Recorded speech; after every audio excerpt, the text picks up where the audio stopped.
Robinson, and we're going to have a constructive discussion today because we're going to talk about pain, you know, and I don't care who you are, I don't care where you come from, you can't escape it. There are going to be painful moments in your life.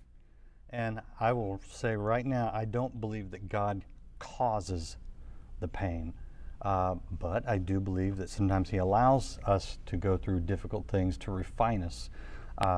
I do know this, wherever you fall on that whole thing, I know this: God redeems the pain. He can take the worst of our situations, whether we create it, someone else creates it, or it just is circumstantial. Speaking from experience on all those levels, and He can use it for good. So we're going to talk to a marriage and family therapist. She's online with me right now. Her name is, and if I get this right, Nicole Zasowski. And she has a new book. I'll show you her book. It is called From Lost to Found, subtitle Giving Up What You Think You Want for What Will Set You Free. And that's an interesting concept right there. So we're going to dive into it. You guys, chat is open, so we welcome your comments and questions. And this would be a great time to share the interview as we start here. So if you want to go over there and hit share, do that real quick. Nicole, how are you doing? I'm doing great. Thanks for having me. Now, is this your first book? It is. It's my first trade book. I've collaborated on a few other professional books, but this is my first trade book. Yeah. How exciting is that? So exciting. I'm thrilled that it came out in the world, although only God could have planned the timing of. It came out at the end of January, and then we've been in this most interesting season as a country where we've, had our fingers pried off of our comfort and control in ways we couldn't have anticipated in 2020. Yeah, well, I mean, if I were you, I would just say, oh, good, God sat everybody down and gave them time to read. Exactly. Well, let's dive into the story, your story that you're telling in the book, and I'm just going to let you start at the top and tell us how you got to a point where you're writing a book on this topic. Absolutely. So about 10 years ago, I didn't realize that my life could largely be characterized by comfort. And what I now know is, I used to think that the enemy works in our lives only by making us miserable or only attacking us in really obvious ways. But what I now know, and what's been true for me in my life, is that one of the ways he works best is to keep us comfortable without Christ. And that's the best description of where I was in my life 10 years ago. It was a life I had built with my own two hands. All my dreams seemed to be coming true. But I love the quote that C.S. Lewis says I actually have it in my first chapter. It's, "We are far too easily pleased." And that I didn't realize that my dreams were way too small. And that I was not living a Christ-dependent life. And to be totally honest with you, I don't know if I would have had the courage to choose the season that God had for me. And I totally agree with you. I don't believe God is the author of our suffering. But I do know He loves us too much to waste it. And so where the book begins is me finding out that we were going to be moving across the country from California to Connecticut, where I, yes, where I knew no one. It was a big culture shock for me in a lot of ways. And what I didn't know was that was going to be the beginning of a season that could largely be characterized by change and loss. And in that season, certainly I lost tangible things, including 5 babies to miscarriage. Oh, my. Yeah, that was, and some other really painful, tangible losses. But in what I now recognize to be God's graciousness to me, is, again, he didn't cause that suffering, but I also lost in the process all the touch points of security that I was choosing to lean on instead of Christ. all those false comforts that promised way more than they could deliver. And I was ultimately left with empty hands to receive more of him. Now, you told me before we started that you have 2 children. I Were you able to bear those children? Are they adopted, or what happened? Yes, they are biological children. I did birth them. Congratulations. Thank you so much. They're my miracle boys. I think all babies are miracles. But I just have a story that told me just how much they are. And yeah, we have a genetic diagnosis, so it's not a solved problem. It's just an ongoing issue that we have, where every time I get pregnant, there's little less than a 50% chance that I'll get to meet that baby this side of heaven. So 2 before my first son, and 3 in between my boys. Oh my goodness. I how do you even cope with that? I mean, that has to drive you to question God a lot. Yeah, I had a complicated, I still think I do in some ways, but I had a complicated relationship with hope for a really long time, because I began to look at hope as merely an avenue of disappointment. And I began to question the point of hope. Like, wouldn't it be better just to keep my expectations low? But what I realized is that when you try and protect yourself from disappointment, you protect yourself from the joy too. Even if that joy comes in the form of connection with your community that longs to sit in that pain with you. The connection between me and my husband that comes from grieving together. And, when I realize that when I hope, when I make that choice, because I do think it is a choice, not something we always feel like doing. I decided that I was making a statement about what I knew to be true about God. And that was so comforting to me. It was almost this reminder: I can hope because this is who God is. I can hope not because of what I'll receive, but because of who I know I'll receive in the midst of whatever the outcome might be.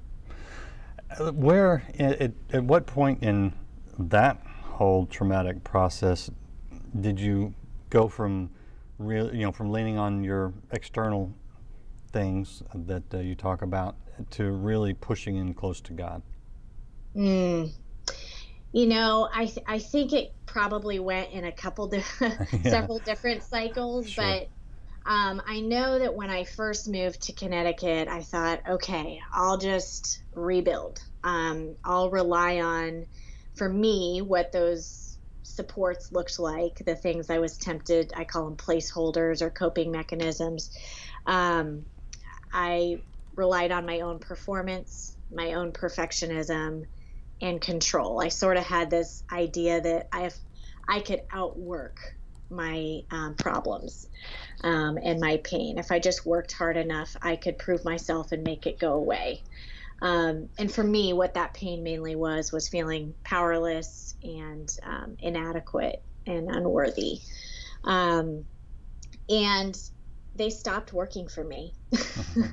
And that was incredibly painful. That was, after the move, that was almost a second wave of pain because I was then really left empty-handed. I didn't know how to approach my pain without performance. That had always worked for me. And that was what I now realize is the worst thing that could happen to me, is when those comforts continue to work. Because we don't have those empty hands to receive as much of God as he longs to give us. And so I would say, and then with the miscarriages and long seasons of infertility, of not being able to get pregnant at all, I think I confronted another level of, no amount of hard work or goodness on my part was going to make that different. And that's where I really confronted that everything in this life is a gift of grace. It's not an entitlement. It's not a reward for being good. It's simply because of the goodness of God, not because of our own goodness. One of the statements you have in your book is that it's important to work from our significance instead of for our significance. Yes. What does that mean to you? Yeah. So when performance is your means of coping with your pain, um, you're only as good as your last performance. And Yeah. so your value is measured by accolades from other people, your own assessment of your performance, the praise of others, pleasing others. And so I lived from this place of everything I did was for my value. And it was a paradigm shift for me when that stopped working, and when I started trusting the value that God gave me at the beginning, that I could exercise my gifts and pursue my calling from my value and from the blessing He had given me, and not for it. Wow. That's huge. That's a huge thing, and it's easy to sometimes hear and not really implement. You didn't have a choice, but Yes. I want everybody to hear that. I mean, because that's so true. Let me ask you, when your first child was born, what was that like? Oh, goodness. I could cry talking about it. No one's asked me that on a podcast or interview, but um, I just kept repeating, I've been waiting for you. I've been waiting for Oh, you. And, I purposely ended the book prior to the birth of my child. One, I had finished it, draft one anyway, and then the publication process takes a little while. sure. Um, but mainly, I didn't want to confuse the message that our hope is not in the gift, but in the giver of all gifts. And I think I truly, not only was I able to view him as a gift of grace, but I was able to say, as wonderful as he is, and as grateful as I am to get to be both of their moms, um, my hope is still in God. They do not hold my hope. And it's not a bad thing to long for a child or a spouse or whatever that thing, healing of a family member, whatever that thing is in your Sure. life. Those are good things to pray and long for, but our ultimate hope is always in what God purchased on the cross, and the giver of all gifts. Yeah. Wow. So, your sons, I mean, one of them's pretty young still. Is he perfect? Does he ever make mistakes? Do bad things ever happen to him? Yes. Yes. So that's called in my business a leading question. Right. When you look at him, and you have to correct him, or even more to your point, your situation, when bad things happen to him. I mean, I know it breaks your heart as a parent. I've got 4 kids myself. Has having the children now under your care given you any insight into God's heart and how He looks at us? Yes. Yes, absolutely. And it's also continued to hold up the mirror to my own cycle of, feeling inadequate in my performance. Because you don't care if he feels inadequate. You love him anyway, right? Right. Yes. My heart for him is, of course, he is delightful and valuable and precious and worthy, because he is who he is. He's created by God, and he's on loan to me, not because of anything he does or does not do. And what a picture of how God views us, and how cool that parenting is a window into that. Right. Yeah, that was big for me. I was not My wife loves children. She's great with children. Someone has a baby, she wants to go hold it. That's so not me. I'm like, you know. But when I had kids, it just opened up my eyes to the way God sees us in a whole new way. And so I like to ask that question of people. We are talking to Nicole Zasowski, and this is her book, From Lost to Found. It is available now wherever you like to purchase books. So if you want to really get into her story and see where this wonderful insight's coming from, I encourage you to pick up the book. Let's back up a little bit, and your move from California to Connecticut. Was that a good move? Was that an upward move? Or was that a crisis move? What was the circumstance there?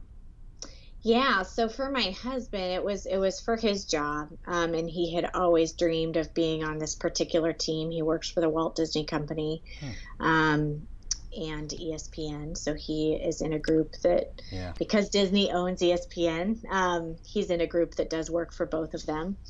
So that's what brought us. We were in Burbank area, California, where Disney mainly is, and then ESPN, of course, is more East Coast focused. And so it was a great move for him. And I just had this feeling, I've never heard God audibly, but it was close. I mean, it was like such this statement that I knew was from the Lord. And he said, Jimmy wants to move, but I knew that I needed to move. I just had this sense, even though I wouldn't have admitted the comfort that I had surrounded myself with in California, I just had the sense that I was being pulled out of that and going to grow and be refined in a way that I probably wouldn't have been brave enough to choose for myself.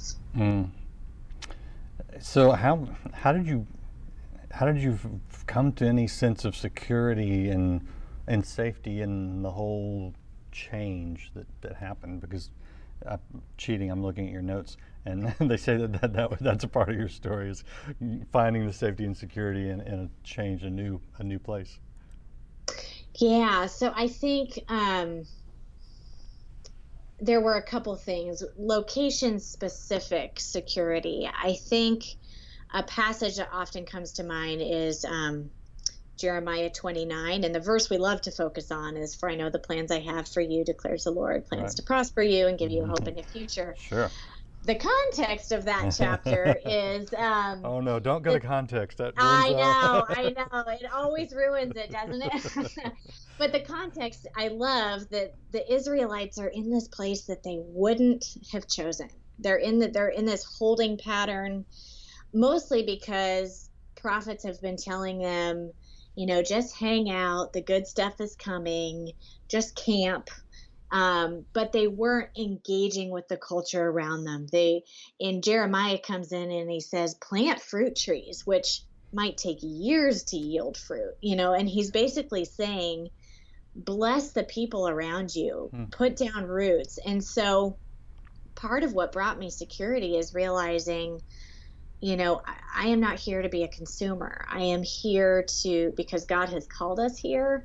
And I am here to plant roots and be a blessing to wherever God has called me to do. And I really, this whole concept of home, I live in a place that, to be perfectly honest, I'm a West Coast girl through and through. It still doesn't totally feel like home. But I've learned that home is a person, the presence and person of Jesus Christ, not a place. And I think we are called to bless wherever we are as his children.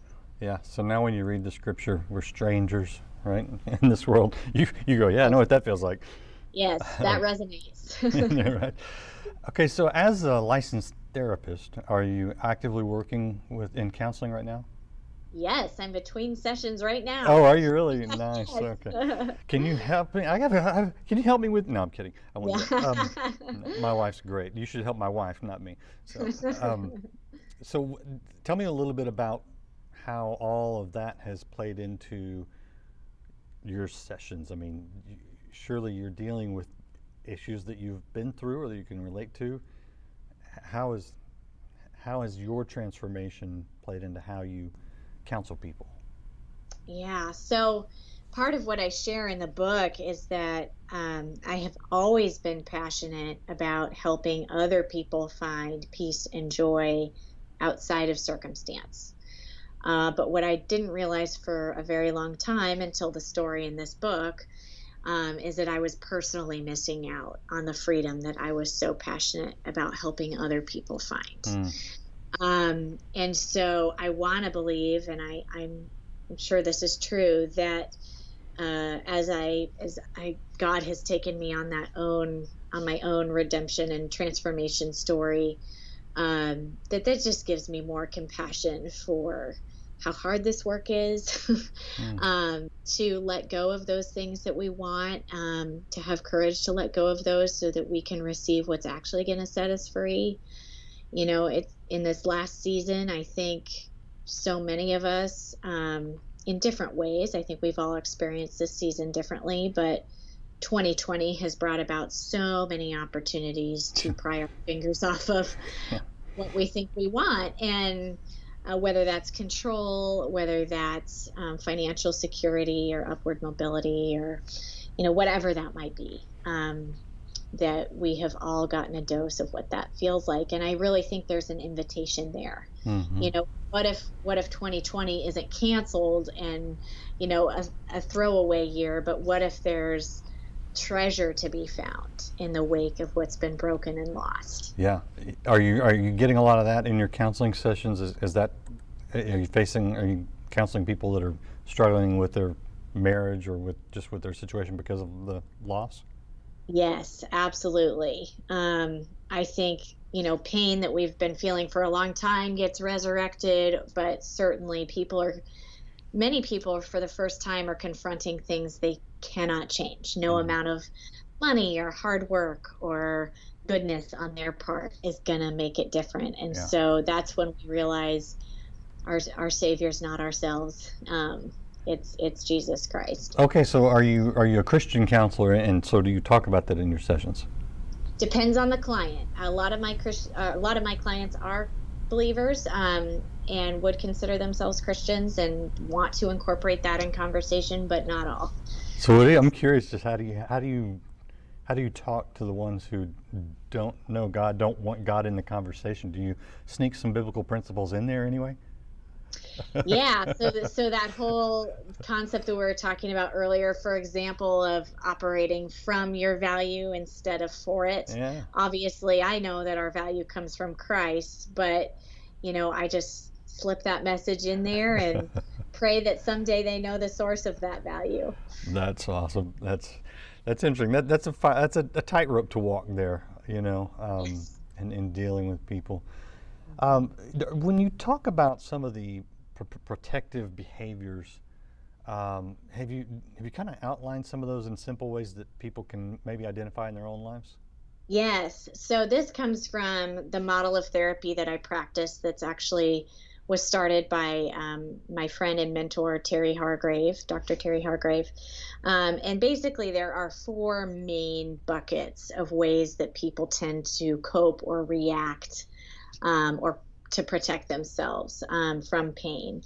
The first is blaming, getting really angry, raging, withdrawing to punish. The second one is shame. I call Eeyore the poster child of shame, beating yourselves up and kind of withdrawing to pout and can't receive any kind of encouragement or praise. The third one's control, and that's a tough one because our American culture really celebrates that one, so it's sneaky. That's why I flew under the radar for so long, that performance, control, perfectionism, overworking, literally controlling other people and micromanaging. And then the fourth one is escape. And escape has a lot of different faces, but anything we do to kind of numb out, check out. Unfortunately, some are more socially acceptable than others. So, drinking and drugging, we often tend to recognize that one, but shopping and Netflix and sleeping, we might not. Oh no, Netflix. I know. Bummer. I have binging down to an art Let me tell Oh, you. But good. I'm not trying to escape anything. I don't think. All right, Nicole. I appreciate your time, your insight. I know you've got clients to see. Is there anything else that you want people to just take away from what God has done in your life and what you share in your book? I think the main thing would be just on the far side of pain we don't prefer, we find transformation we wouldn't trade. And I'm not going to say I'm thankful for the pain or the circumstances. I don't think God asked us to be. But in the wake of the loss and the brokenness, I have found precious lessons and intimacy with Christ that I wouldn't trade for anything. Mm. And I know He's written that same story of redemption for all of us. And the book is really meant, I go first in sharing my story, but the book is really designed with discussion questions at the end of the 4 parts for the reader to process their own version of whatever this has looked like. So even if your story is wildly different than mine, we've all got a version of this. Yeah. All right. I'm going to throw you a question from my audience, and I have no idea what she's. Well, I don't know what she's talking about. Maybe she says, I've always heard attachment pain was the worst level of pain the brain knows. Is that true? Do you know what attachment pain is? I'm familiar with attachment theory.